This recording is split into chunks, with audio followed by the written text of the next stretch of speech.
154. ¿Cómo superar los temores?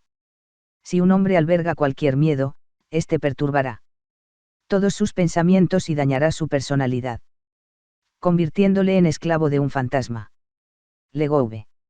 La ignorancia y el temor son los peores males, por esta razón dedicamos un capítulo extenso al origen, dinámica y solución de los temores.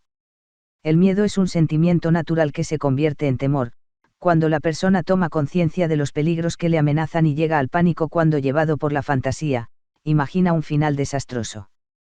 El miedo es natural, su función es la supervivencia, nos hace pensar, sopesar las posibilidades y evitar riesgos innecesarios. Es un gran acicate de la conducta humana. Todo lo que realiza el ser humano está orientado a sobrevivir, a crecer y a liberarse. Puesto que el temor no es un sentimiento natural, hay que admitir que apareció en un momento de la historia humana. Freud creyó haber encontrado ese momento. El hombre primitivo vivía en pequeñas hordas, sometido a un jefe audaz y vigoroso, que ejercía un poder despótico. Poseía a todas las mujeres mientras que a los demás varones, les estaba prohibida toda relación sexual. Esta prohibición constituía el tabú, cuya violación era castigada con la muerte. El tabú es una palabra polinesia que significa sagrado, impuro, prohibido. Su fórmula es prohibir. No hagas. Esta fórmula, con el correr de los años se convirtió en norma moral, de todas las religiones. Y, así como la violación del tabú era castigada con la muerte física, la violación de la norma moral era castigada con la muerte eterna, el infierno. El tabú evitaba el incesto. Esta prohibición es natural y la observan en forma instintiva los animales superiores, tiene como objetivo, evitar la degeneración de las especies. A este tabú le siguieron otras prohibiciones, con el fin de controlar las conductas instintivas a través del temor. El tabú y el temor son las formas más primitivas de control.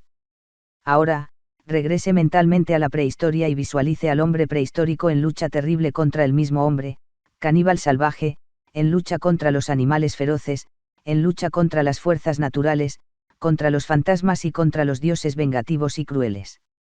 Ese mundo aterrador fue el caldo propicio del cual surgieron infinidad de temores, que se han eternizado en el tiempo y que se transmiten en forma consciente e inconsciente de generación en generación. Han pasado miles de años, desde aquel escenario primitivo.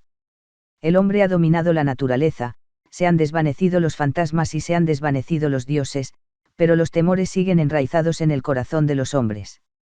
El temor nace de una interpretación errónea de la vida, originada por desconocimiento de la realidad, por una fantasía distorsionada, por someterse pasivamente a la autoridad, por experiencias traumáticas y por condicionamiento social. El temor es un sentimiento inconsciente aprendido en la primera infancia, por condicionamiento, en contra del cual, poco puede la razón. En nuestra cultura nos educan para la competencia, lo cual supone un riesgo constante de fracaso y es fuente de angustia y de temor. Este tipo de educación va en contra de la naturaleza biológica del ser humano, cuyo diencéfalo es el de un animal cobarde y temeroso. Según Berg, la contradicción existente entre la naturaleza cobarde del hombre y la vida social, organizada en términos de competencia, es la causa de tantos temores, complejos y enfermedades. Necesitamos aprender a vivir de acuerdo a un concepto de superación y no de competencia.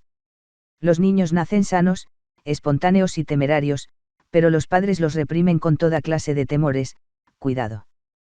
¿Qué dirán? Tienes que ser el mejor. Todo con el fin de que se adapten a las normas sociales, en vez de estimularles al desarrollo y a la libertad. Pobres padres, si conocieran el veneno que encierran estos mensajes, pero, ellos nunca sabrán que son los principales causantes de la mayoría de los temores, sufrimientos y frustraciones de sus hijos. De este modo, los hijos quedan programados para ser los represores de las futuras generaciones. Esta es una cadena sin fin, pero usted puede romperla. Un grupo de psicólogos americanos acaba de realizar un estudio sobre un grupo de niños. Les colocaron un receptor y analizaron los mensajes recibidos por los niños durante los 9 primeros años. Los resultados indican que, el 90% de los mensajes son negativos, frente a un 10% positivos. Nos encontramos ante una realidad alarmante, que revela la ignorancia, y los complejos que padece la sociedad, la cual los proyecta en todas las direcciones, a través de las conductas, del lenguaje y de las actitudes. Los temores son como semillas, comienzan por echar raíces y luego se van apoderando del espacio mental. Los temores grabados en la infancia jamás desaparecen. Están al acecho, preparados para atacar en cualquier momento, especialmente cuando se trata de tomar decisiones importantes. Efectos del temor. Es causa de sufrimiento constante y el principal obstáculo para el desarrollo y el éxito, por tanto, hay que atacarlo para sobrevivir psíquicamente, para sentirse bien y para liberar el amor, la inteligencia y la creatividad. El temor se apodera de los espíritus débiles, ahogando toda idea y deseo de libertad. El temor determina la forma de percibir la vida y de reaccionar ante los acontecimientos. Es dinámico y tiende a crecer, a no ser que la persona tome conciencia de él y aprenda a controlarlo. En cada época se desarrollan ciertos temores de acuerdo a la filosofía que rige la sociedad. Los temores crecen en tiempo de crisis y pueden alcanzar niveles de pánico. En la actualidad, los temores más comunes son, el miedo escénico, el temor al futuro, al fracaso, a la pobreza, a la enfermedad, a la vejez y a la soledad.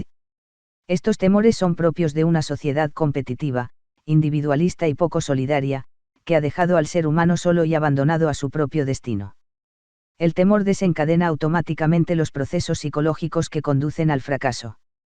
Los temores también tienen su parte positiva, estimulan a superarse. Te invito a elaborar una lista de todos tus temores. Te sorprenderás de su extensión. Es bueno conocer los temores, pues ellos son nuestros peores enemigos. Si logras ubicarlos te resultará más fácil controlarlos y reducirlos. ¿Cómo superar los temores? Casi todos los programas de autoayuda están orientados a cambiar la mente por medio del esfuerzo consciente, lo cual resulta difícil y poco efectivo porque las raíces de la conducta humana no están en el consciente sino en el subconsciente, por tanto, hay que llegar al subconsciente para producir allí cambios profundos y reales, pero, al subconsciente no se puede llegar a través de la razón, debido al filtro crítico o censura que impide el acceso. A lo largo de la historia el ser humano ha temido a las fuerzas ocultas de su mente, a sus impulsos vitales, instintivos y salvajes. Para controlarlos creó infinidad de tabúes y temores, los cuales se han eternizado hasta el día de hoy. Los seres humanos llevamos grabados infinidad de temores, de los cuales no tenemos conciencia porque forman parte de nosotros. Por una parte, esos temores nos ayudan a controlar instintos y pasiones y a convivir en cierta armonía, mas, por otra parte, nos hacen cobardes e inhiben el impulso natural al desarrollo. Del subconsciente provienen también las fuerzas vitales, que impulsan al desarrollo, a la sociabilidad, al amor y a la creatividad. El subconsciente es el disco duro de la mente. Contiene toda la experiencia de nuestra vida, convertida en materia prima que alimenta la memoria, la inteligencia y la creatividad. La estructura de la personalidad hunde sus raíces en el subconsciente, de modo que, si queremos cambiar, necesitamos encontrar la forma de llegar a él. Este es el objetivo de la programación mental. Se trata de llegar directamente al origen, traspasando el filtro crítico y realizar cambios profundos y definitivos, a nivel de creencias, criterios, hábitos, sentimientos y conductas. Al programar la mente en positivo, se activan los mecanismos de desarrollo, se incrementa la inteligencia, la motivación, la autoestima y la creatividad, de modo que, en vez de percibir la vida como un problema, se percibe como una oportunidad. La clave del éxito en el estudio, en la profesión y en el amor, depende de una buena programación mental, en la cual, usted tiene la última palabra.